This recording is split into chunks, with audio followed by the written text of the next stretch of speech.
Você já se sentiu perdido, como se estivesse caminhando sem direção certa? Já se pegou questionando o que é verdade em um mundo cheio de mentiras e incertezas? E quanto à vida?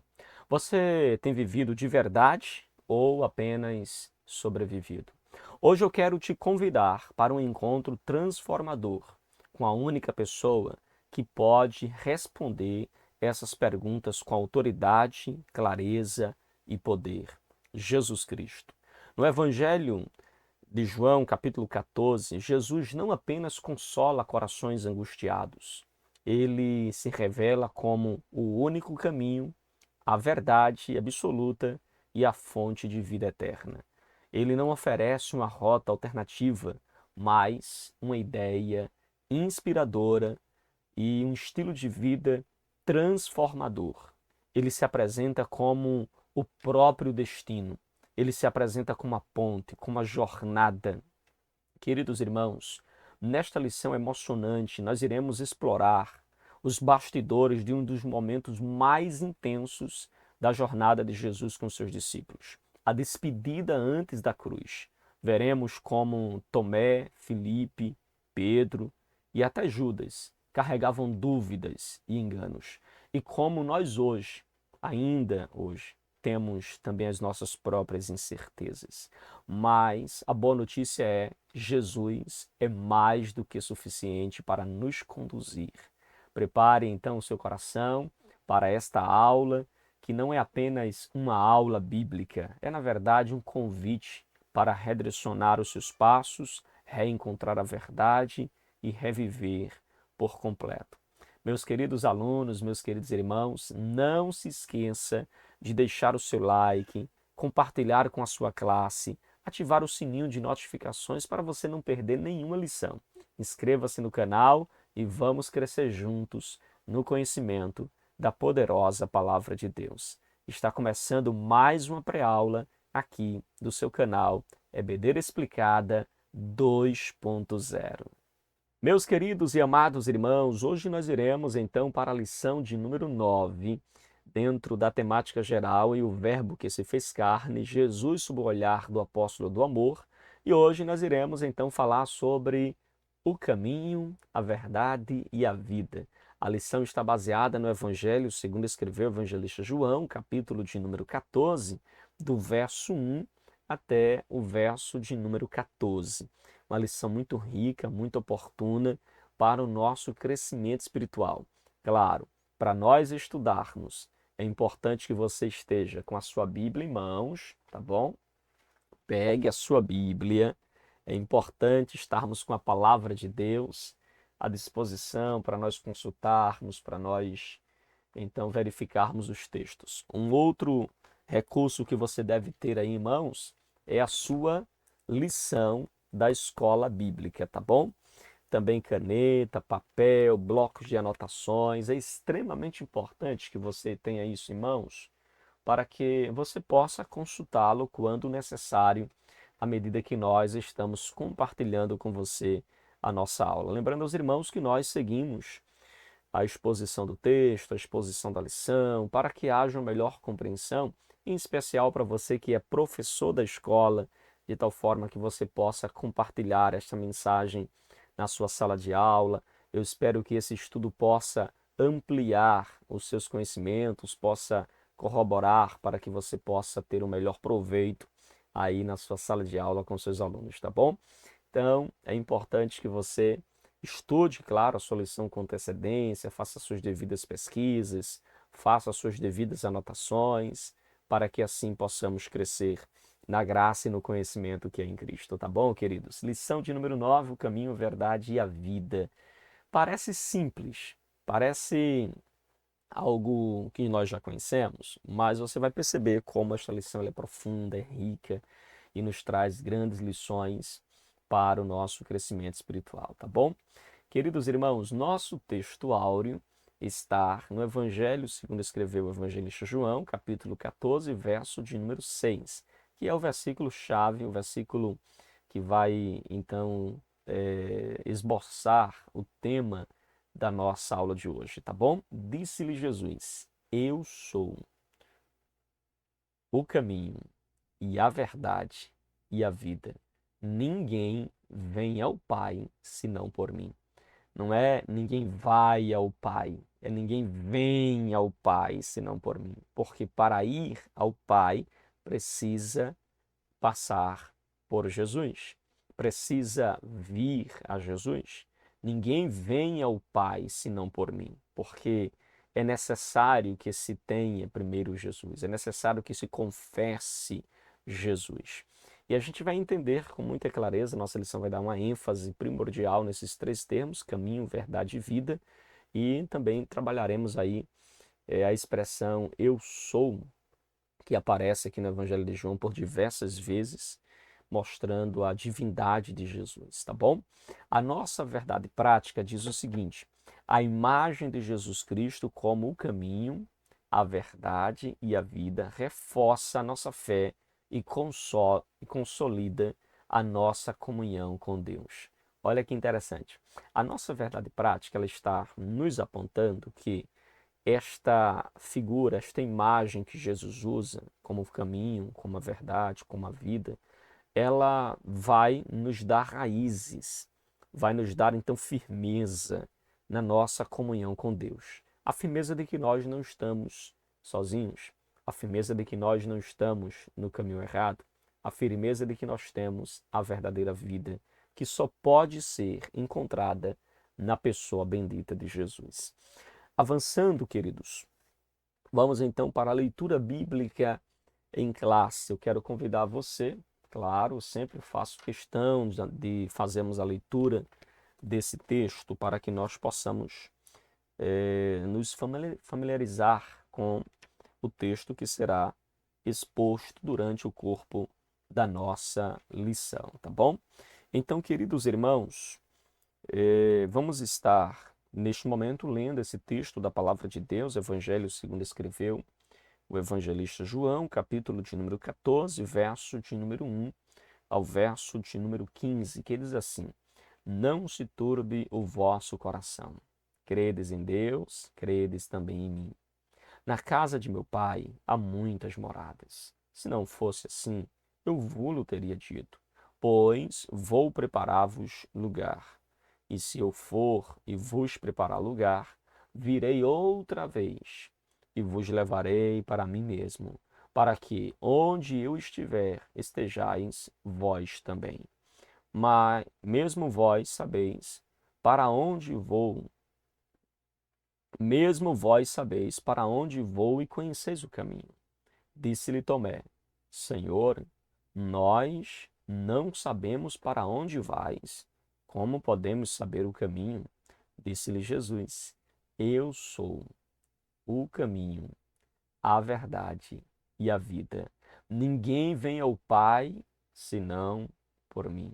Se vós me conhecesseis, a mim também conhecereis meu Pai, e já desde agora o conheceis e o tendes vistos. Disse-lhe Filipe: Senhor, mostra-nos o Pai, o que nos basta. Veja agora o verso de número 9. Disse-lhe Jesus: Estou há tanto tempo convosco e não me tendes conhecido, Filipe? Quem me vê a mim, vê o Pai. Como dizes tu, mostra-nos o Pai. Não crês tu que eu sou, não crês tu que eu estou no Pai e que o Pai está em mim? As palavras que eu vos digo, não as digo de mim mesmo, mas o Pai que está em mim é quem faz as obras. Crede-me que estou no Pai, e o Pai em mim. Crede-me, ao menos, por causa das mesmas obras. Na verdade vos digo que aquele que crê em mim também fará as obras que eu faço, e as fará maiores do que estas, porque eu vou para o meu Pai. E tudo quanto pedides em meu nome, eu farei, porque para que o Pai seja glorificado no Filho. Se pedirdes alguma coisa em meu nome, eu farei. Se me amardes, guardareis os meus mandamentos. Meu Deus, irmãos, esse texto é muito forte, muito rico. cheio de muitos detalhes e traz uma mensagem profunda sobre a nossa relação com Cristo, nossa comunhão com Ele, sobre a identidade de Jesus. Você percebe nitidamente que esse texto trabalha nitidamente a identidade de Cristo de uma forma muito clara, muito enfática, o que é extremamente importante para a nossa compreensão e para a nossa vivência cristã. Queridos irmãos, quais são os objetivos da nossa aula de hoje? Nós temos 3 objetivos. Primeiro, apresentar a dimensão bíblica do consolo das promessas do Senhor Jesus e também, segundo lugar, discernir a respeito das diferentes formas de dúvidas e incertezas, bem como as certezas e as convicções na caminhada cristã. E, por fim, conscientizar que Jesus é o único caminho, a verdade absoluta e a fonte de vida eterna. Então nós iremos apresentar, discernir e conscientizar os irmãos sobre algumas verdades importantíssimas que está revelada para nós aqui no Evangelho, segundo escreveu o evangelista João, tá bom? Queridos irmãos, então na lição de hoje nós iremos expor aqui para você um pouco do capítulo de número 14, trazendo aqui para você algumas verdades que são extremamente importante que você conheça, que você entenda. É bom que você lembre o contexto desta passagem bíblica para que você possa, então, ter um melhor proveito, uma melhor compreensão. Os irmãos há de lembrar que nós estamos diante de uma ministração de Jesus, ou seja, a partir do capítulo 13 nós temos o discurso de Jesus antes da cruz. Então, a partir deste capítulo, você vai encontrar o discurso de Jesus nas vésperas da cruz, ou seja, antes da crucificação. E aqui nós temos, então, de uma forma muito enfática, muito nítida para nós temos, irmãos, o próprio Jesus, ao anunciar que iria para o Pai, ao anunciar que Pedro trairia, a anunciar que seria crucificado. Isso causou, de uma certa forma, uma apreensão no coração dos discípulos.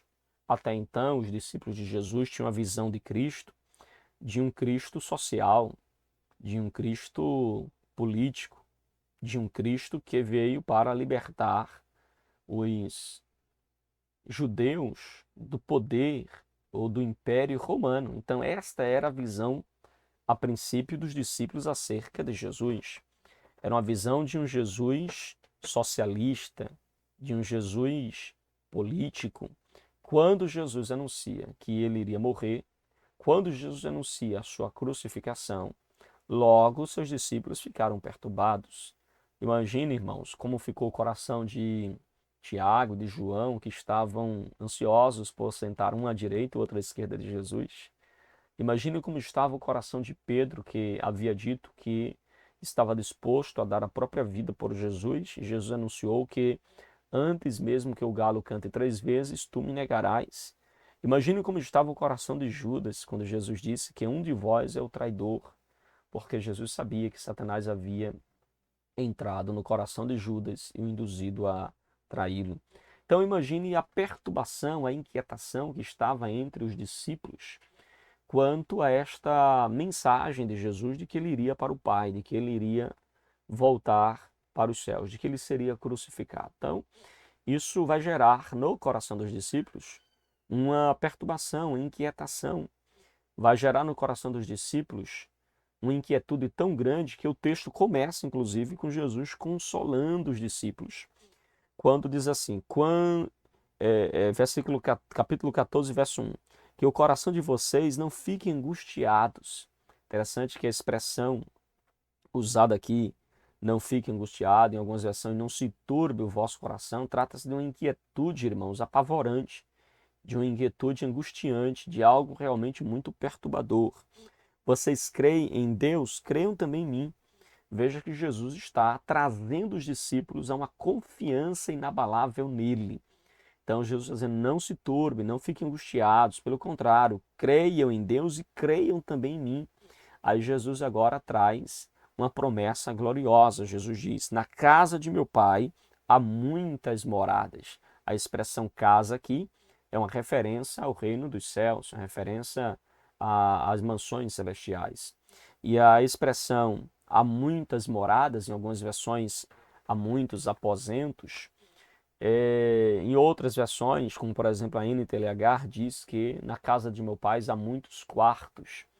Aqui, na verdade, irmãos, é uma figura de linguagem que Jesus está usando para se referir de que o céu é amplo, de que o céu é um ambiente muito grande e que é capaz de abrigar a todos. Ele diz, olha, eu vou para o Pai, não se turbe o vosso coração, credes em Deus, credes também em mim, porque na casa de meu pai há muitas moradas. É uma referência de que o céu é um local espaçoso, é um local que não vai deixar ninguém de fora, é um local onde, quando eu digo não vai deixar ninguém de fora, ninguém que creu em Jesus, ninguém que confessou a Jesus como seu Senhor, ninguém que aceitou a sua oferta de salvação, compreende? Então, ninguém que confessa a Cristo ficará de fora, porque não há nenhuma condenação para aqueles que estão em Cristo Jesus, que já não andam mais segundo a carne, mas segundo o Espírito. Então aqui, irmãos, nós temos nitidamente essa mensagem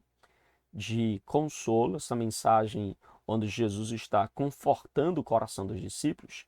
E a razão primordial pela qual Jesus está consolando o coração dos discípulos é exatamente porque os discípulos, eles estavam neste momento, eles estavam muito inquietos, muito perturbados, irmãos, com relação a tudo o que estava acontecendo, em relação ao anúncio de que Jesus iria para o Pai. Então, Jesus aqui consola o coração dos discípulos, dizendo, não se turbe o vosso coração, não estejam inquietos, não estejam perturbados.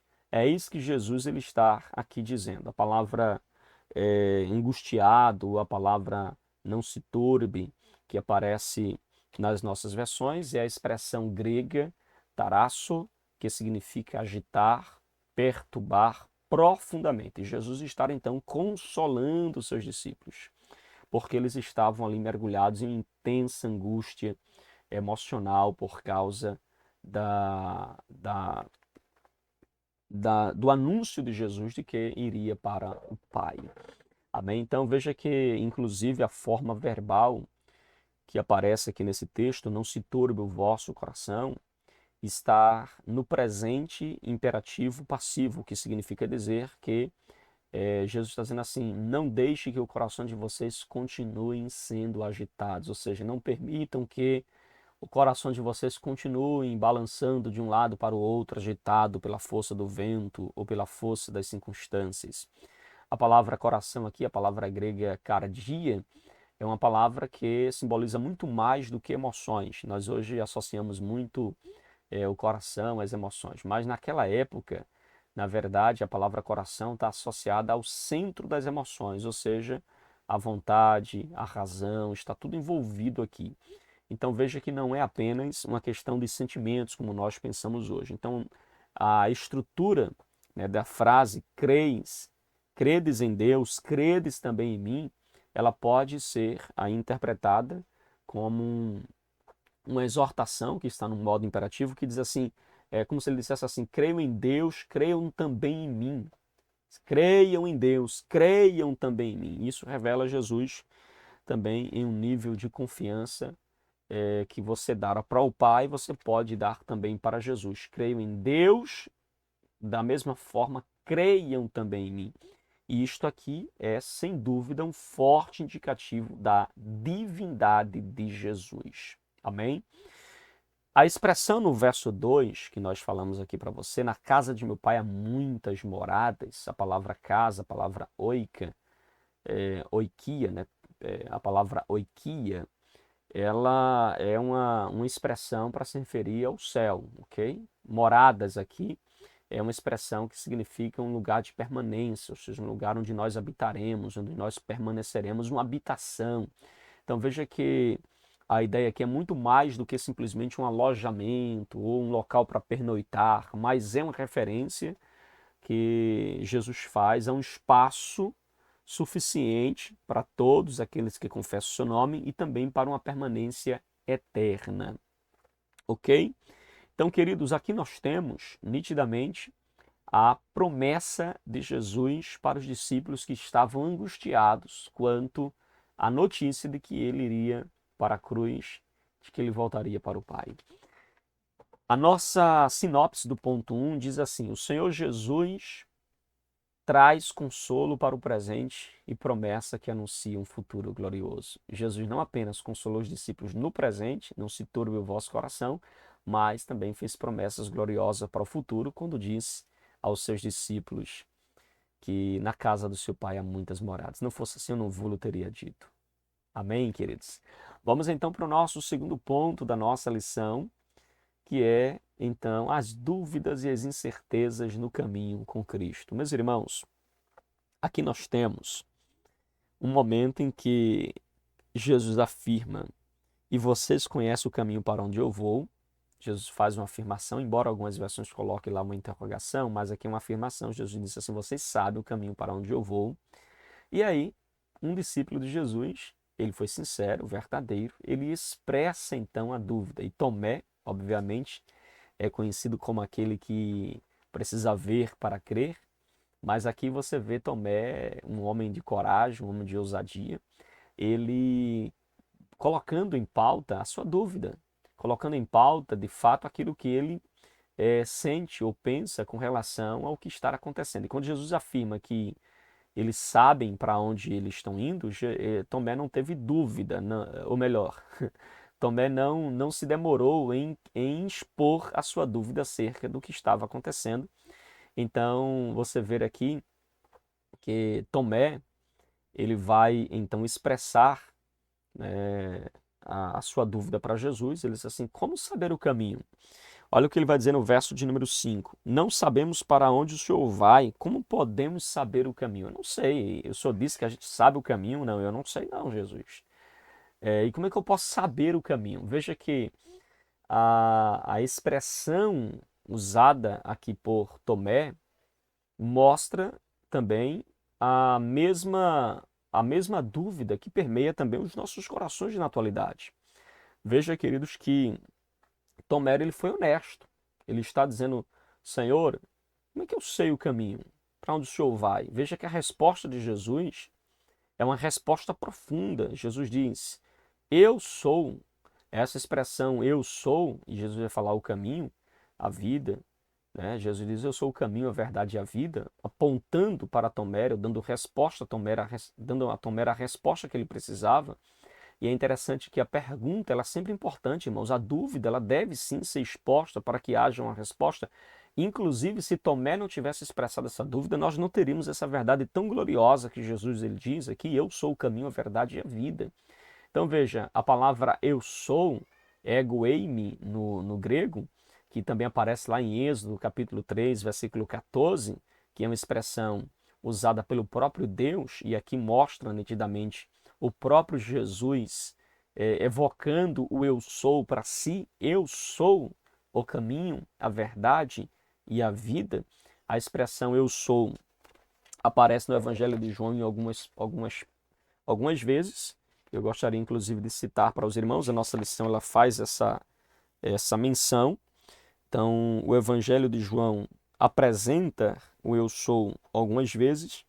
Você pode conferir isso também aí na sua lição, quando lá no terceiro subponto ele diz eu sou o caminho. Então essa expressão eu sou aparece também em João capítulo de número 6, verso 48, quando Jesus diz eu sou o pão da vida. Lá no capítulo 8, versículo 12, Jesus disse eu sou a luz do mundo. Lá em João 10, 9, Jesus disse eu sou o bom pastor. Em João 10, 11, Jesus disse eu sou a porta. Em João 11, 25, Jesus disse eu sou a ressurreição e a vida. Em João 15, versículo 1, no próximo capítulo, Jesus disse eu sou a videira verdadeira. E aqui em João 14, Jesus está dizendo eu sou o caminho e a verdade e a vida. Então o Evangelho de João nos traz esta expressão eu sou, né, algumas vezes. E aí você percebe então, irmãos, que quando tudo parece sem direção, quando tudo parece ser apenas um mar de dúvidas, veja que nós lançando essa dúvida sobre Cristo, em busca de uma resposta sincera, em busca de uma solução sincera, nós podemos alcançar então essa resposta. Veja que Cristo, ele não nos dá atalhos, porque ele mesmo diz: eu sou o caminho. Amém? Eu sou o caminho. E ele é o caminho porque nós caminhamos com ele.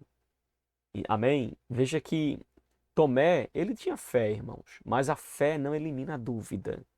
A fé não elimina as perguntas, mas a fé nos direciona à pessoa certa, direciona a Jesus. Nós devemos então buscá-lo. E esta é então revelada aqui na pergunta feita pelo próprio Tomé, que diz: como podemos saber o caminho? E Jesus lhe responde: eu sou o caminho, a verdade e a vida. Ninguém vem ao Pai senão por mim. Ok, queridos? Tranquilos até aqui? Aí nós temos também as incertezas de Pedro e as incertezas de Filipe.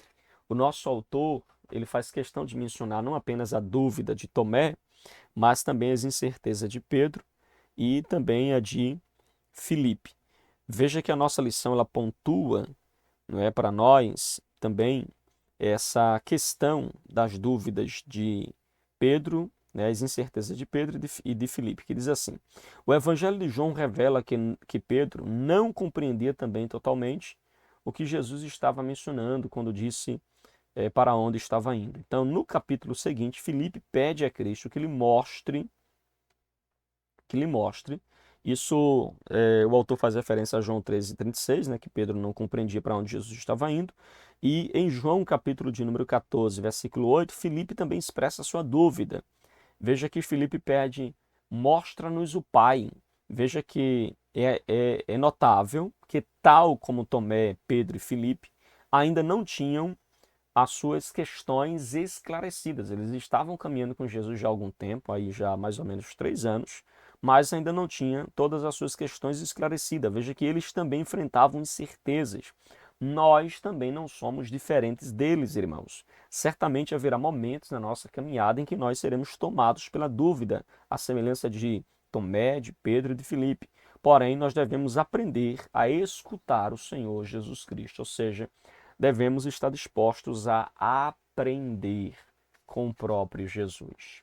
Amém? Nós precisamos estar dispostos, irmãos, a crescer através daquilo que Ele quer nos ensinar, aquilo que Ele quer, então, compartilhar conosco. E aqui a gente vê, então, que a dúvida de Tomé, as incertezas de Pedro, as incertezas de Filipe, mesmo sendo alguém que já estava caminhando com Jesus, o que a gente percebe nitidamente que a fé não elimina as questões, ou as perguntas, ou as dúvidas, mas veja que eles direcionaram essas dúvidas à pessoa certa, direcionaram ao próprio Jesus. É interessante, queridos, que Filipe, quando ele pede para que Jesus, ele então revele o Pai, né, mostra-nos o Pai.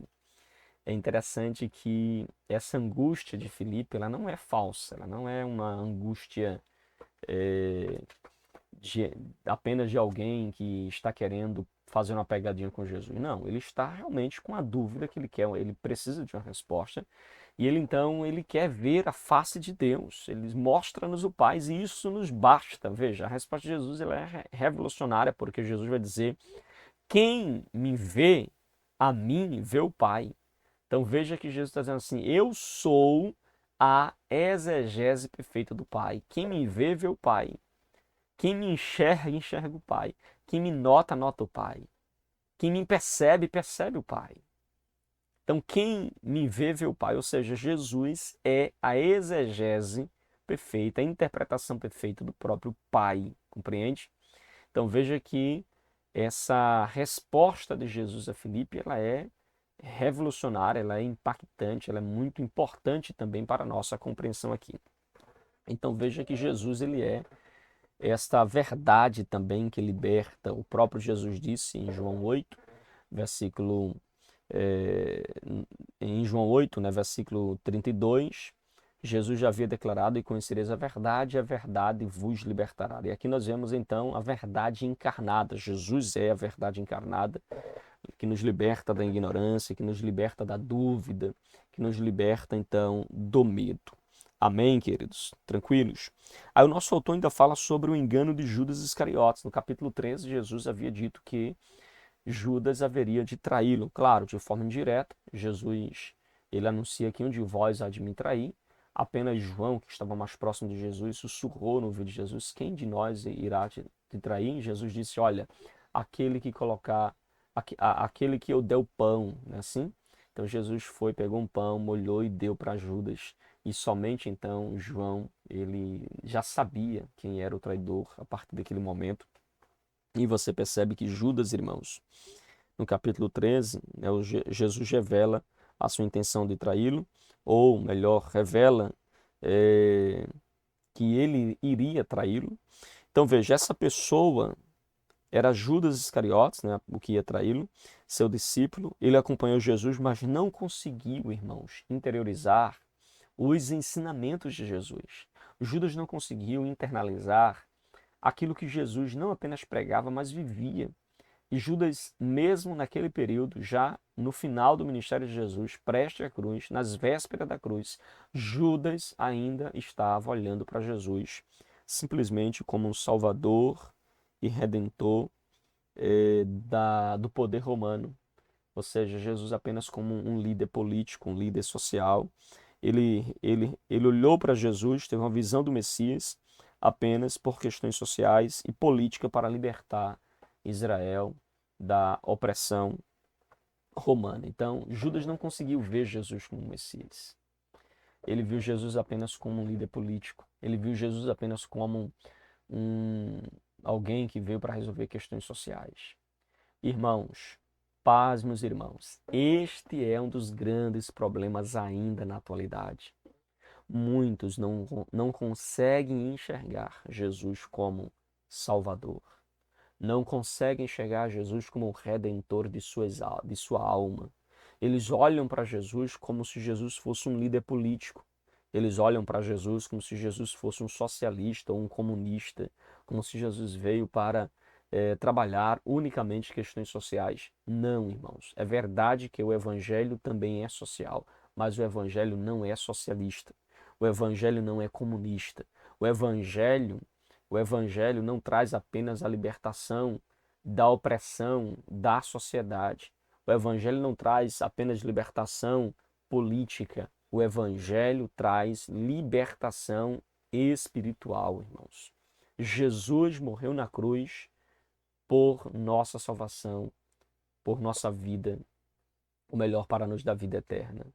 Amém? Então, não perca esta visão. A visão de Judas era uma visão mesquinha, era a visão de muitos, inclusive políticos da atualidade, que eles sentem que sua função é uma função de libertação, é a sua função, não, eu estou aqui para libertar o povo da opressão política, eu estou aqui para, como representante de Cristo, para libertar o povo das questões sociais.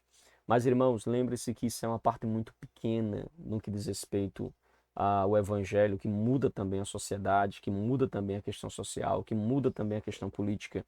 Mas, acima de tudo isso, o evangelho nos é dado para a salvação eterna. As boas novas é de salvação eterna, não é de salvação terrena.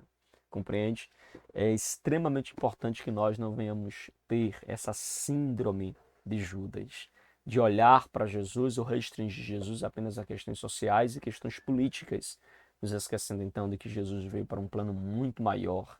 Ele veio para nos dar vida eterna. Amém, queridos? Mas há muitos com essa síndrome de Judas. Muitos mesmos, irmãos.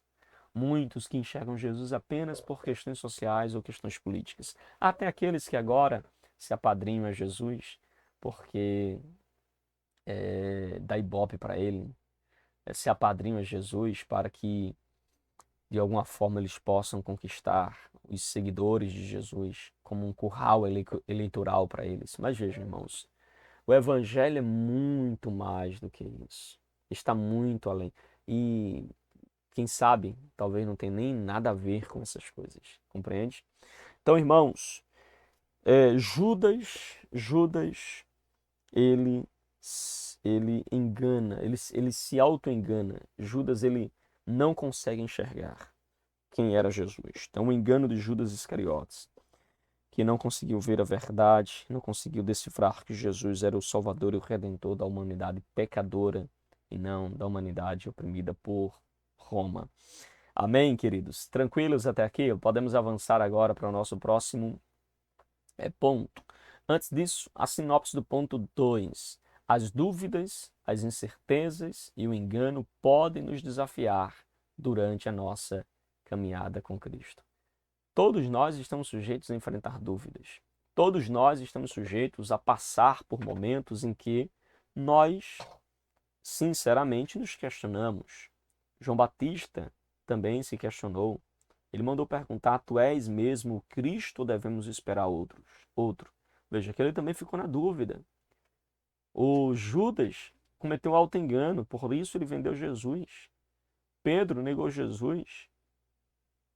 O próprio Filipe, mesmo caminhando com Jesus, não tinha visto o Pai ainda, ele não enxergou em Jesus o Pai. O próprio Tomé, quando Jesus disse: vocês sabem o caminho, ele disse: como saberemos para onde o Senhor vai? Qual é o caminho? Como é que eu saberei qual é o caminho?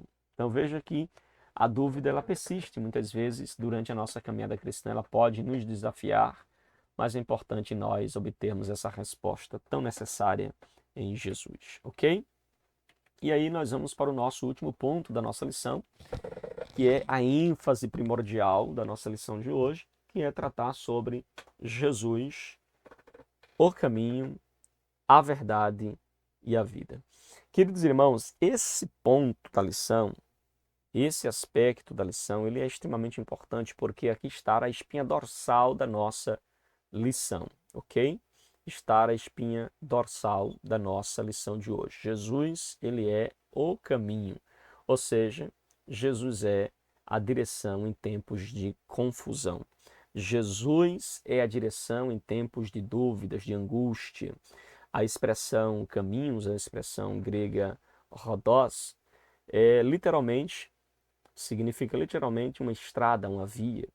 Então veja, no Antigo Testamento, a palavra caminho ou caminho era símbolo da aliança e da obediência.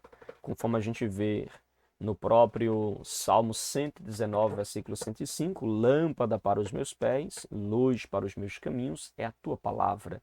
Então veja que era símbolo de aliança, era símbolo de obediência.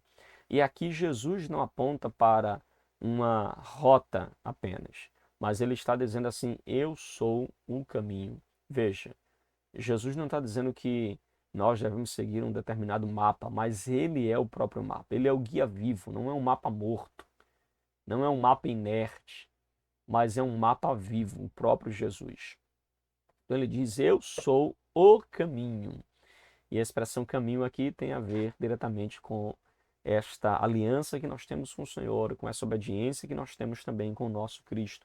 Como pontua também o autor da nossa lição, quando ele diz eu sou o caminho, nosso autor ele diz que esta expressão eu sou, né, fazendo referência aí às outras vezes em que o próprio Jesus disse eu sou, e aqui ele diz eu sou o caminho, e ele está claramente declarando que ele é o acesso ao Pai. Eu sei que essa mensagem não foi popular nos dias de Jesus e nem é popular na nossa geração e nem será na geração futura se Jesus não voltar. Nós vivemos numa época em que as pessoas, elas acreditam que há muitos caminhos que podem levar a Deus. Mas Jesus é muito claro em dizer que ele é o caminho. O caminho. Não existe outro caminho. Não existe outro meio de nós chegarmos ao Pai, senão somente por meio de Jesus. Ele é o único acesso, ou seja, ele é o acesso exclusivo e único ao Pai. Portanto, irmãos, não é possível você conhecer de fato Deus sem que você tenha uma comunhão ou um conhecimento prévio com Jesus. Ou seja, é preciso primeiro ter Jesus, conhecer Jesus, para que você possa, através de Jesus, você possa conhecer o Pai. Ninguém pode chegar a Deus senão mediante o seu Filho. Note que o pronome eu, presente nesta expressão, indica que não somos salvos por princípios ou forças espirituais, mas sim por uma pessoa chamada Jesus. Nós somos salvos por Jesus, por meio de Jesus, em Jesus. Somente nele nós encontramos a verdadeira luz, porque ele é a luz. Então, por meio da sua obra redentora no Calvário, foi aberto aí um novo e vivo caminho para nos guiar até Deus. Ele é o único mediador entre Deus e os homens, como diz a própria carta de Paulo a Timóteo, na primeira carta, capítulo 2, versículo 5, mostrando que Jesus é o caminho. Amém? Dito isto, irmãos, também ele diz: eu sou a verdade. Eu sou a verdade. Jesus, ele é a verdade em tempos de dúvida. Jesus é a verdade em tempos de dúvida. Veja que verdade não se trata de um conceito. Veja, o termo verdade é o termo grego aletheia, aletheia, é um termo que significa ou implica revelação plena, transparência absoluta. Ou seja, em tempos de relativismo em que nós vivemos hoje, Jesus, ele diz: eu sou a verdade. Até aqueles que dizem assim: ah, não existe verdade absoluta. Sim, mas esta frase, não existe verdade absoluta, tudo é relativo, então esta frase também é relativa. Compreende? Então, é um fato que existem verdades absolutas. É fato. Ok? E Jesus reivindica para si de que ele é a verdade. Ou seja, ele não é relativista, ele não é uma verdade, ele é a verdade. Jesus não é uma verdade, ele é a verdade. Como afirmou Agostinho, a verdade é como um leão, não precisa ser defendida, ela precisa somente ser libertada. Amém? E é exatamente esta verdade que nos liberta, como diz João capítulo 8, versículo de número 32. Conhecereis a verdade e a verdade vos libertará. Então, nós vemos que Jesus, ele é a verdade encarnada. Ele que nos liberta da ignorância, da dúvida, do medo. Amém, queridos? Então, é importante que você entenda que se você tem dúvidas, você precisa buscar a Jesus. Cuidado para não buscar respostas para suas dúvidas em lugares errados. Se você está buscando clareza, pare de procurar respostas em lugares errados. Olhe para Jesus. Ele é a verdade que não muda. Ele é a voz que não mente. Ele é o Deus que não engana. Amém? Então, olhe para Jesus. Pare de buscar respostas em fontes erradas. Amém? E por fim, irmão, Jesus também diz que ele é a vida. Ele é a vida. Aqui nós vemos que Jesus é a segurança em tempos de morte. Jesus está próximo de entregar a sua vida à morte. E ele então nos declara que ele é essa segurança em tempos de morte. A palavra vida aqui, a palavra grega zoe, ela refere-se à vida plena, não apenas refere-se à vida física, à vida material, mas aqui nós temos uma referência à vida espiritual. Ou seja, não é apenas existir fisicamente, mas é viver com propósito, é viver com conexão com Deus. E veja que Jesus, ele não apenas ele dá a vida, ele é a própria vida. Então essa vida aqui é uma referência à vida eterna, à eternidade com Cristo. Compreende? Então, essa vida aqui é uma referência não apenas ao presente, mas uma vida que faz referência ao futuro. Nosso autor pontua, refere-se à vida espiritual obtida pela obra redentora realizada no Calvário. Veja que essa realidade espiritual ocorre porque nosso Senhor Jesus possui em si mesmo a vida. Ou seja, ele é tanto a fonte como o doador da vida eterna. Ele é a fonte e é a própria vida eterna para nós. Ou seja, ele é o doador da própria vida. A sinopse do ponto 2, ou melhor, a sinopse do ponto 3, nos diz então o seguinte: o Senhor Jesus é o caminho, a verdade e a vida. É um resumo do nosso tópico. Amém, queridos? Então, chegamos aqui ao finalzinho, né, de mais uma aula, finalzinho de mais uma ministração. Nosso autor, ele nos pontua na conclusão dizendo o seguinte: reconhecer Jesus como o caminho, a verdade, a vida, oferece-nos a oportunidade de esclarecer as nossas dúvidas e incertezas. Ter o Senhor Jesus como caminho, a verdade e a vida nos proporciona consolo nos momentos difíceis da vida.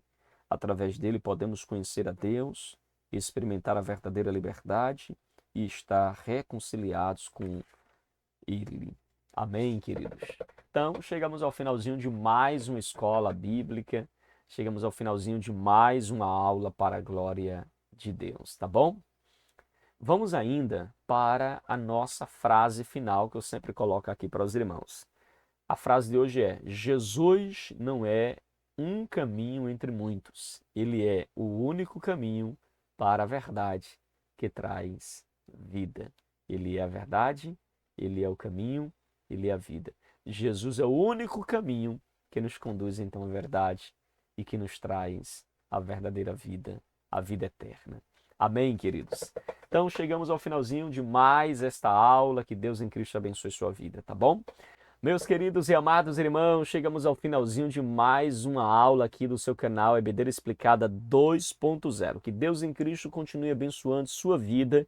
Se esta aula abençoou você, se inscreve no canal, aperta o sininho de notificações, compartilha com seus amigos e deixa também o teu comentário aqui, deixa também sugestões de melhoras, tá bom? Que Deus te abençoe em o nome de Jesus.